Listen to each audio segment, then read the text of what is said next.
Halo, berjumpa lagi bersama Miss Amira dalam pembelajaran pelestarian hewan dan tumbuhan. Tahukah anak-anak bahwa Indonesia sangat kaya? Salah satu kekayaannya adalah hewan dan tumbuhan. Banyak jenis hewan dan tumbuhan yang hidup di hutan Indonesia. Namun, saat ini keberadaan hewan dan tumbuhan tersebut sudah mengalami kepunahan. Nah, apa sih faktor penyebab berkurangnya atau mulai punahnya hewan dan tumbuhan di Indonesia? Ada dua faktor yang menyebabkan semua itu terjadi. Yang pertama, disebabkan karena adanya faktor dari alam. Faktor dari alam bisa disebabkan karena sulitnya hewan dan tumbuhan beradaptasi dengan lingkungan. Kemudian yang kedua, hewan dan tumbuhan yang mengalami perkembangbiakan yang sangat lambat. Contohnya saja gajah. Kemudian yang ketiga bisa disebabkan karena adanya bencana alam. Nah, lalu bagaimana dengan faktor manusia? Faktor manusia bisa disebabkan karena adanya perburuan secara liar, kemudian penebangan hutan, penggunaan pestisida secara berlebihan, dan adanya pembuangan sampah atau limbah ke alam. Dari dua faktor tersebut menyebabkan hewan dan tumbuhan mengalami kelangkaan. Apa sih hewan dan tumbuhan langka? Hewan langka adalah hewan yang jumlahnya sudah mulai terbatas, bahkan sudah mulai sulit ditemui. Nah, apa sajakah hewan langka tersebut? Yang pertama adalah burung cendrawasih. Burung cendrawasih ini terkenal sangat indah. Nah, karena keindahannya inilah yang menyebabkan burung cendrawasih banyak diburu oleh orang. Keberadaan burung cendrawasih ini sudah mulai berkurang, sehingga habitatnya kini mulai dilindungi. Yang kedua adalah komodo. Komodo hanya hidup di Pulau Komodo.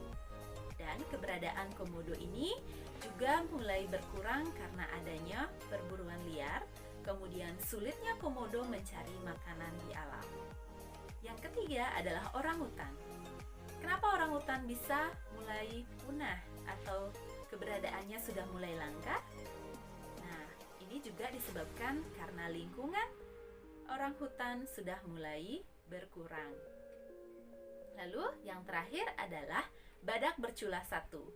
Badak bercula satu ini mulai langka disebabkan karena adanya perburuan secara liar, karena cula dari badak ini bisa dimanfaatkan sebagai obat. Nah, itu tadi terkait dengan hewan langka. Lalu bagaimana dengan tumbuhan langka? Tumbuhan juga menjadi langka disebabkan karena jumlah tumbuhan itu sendiri yang sudah mulai berkurang dan sulit untuk ditemukan jenisnya.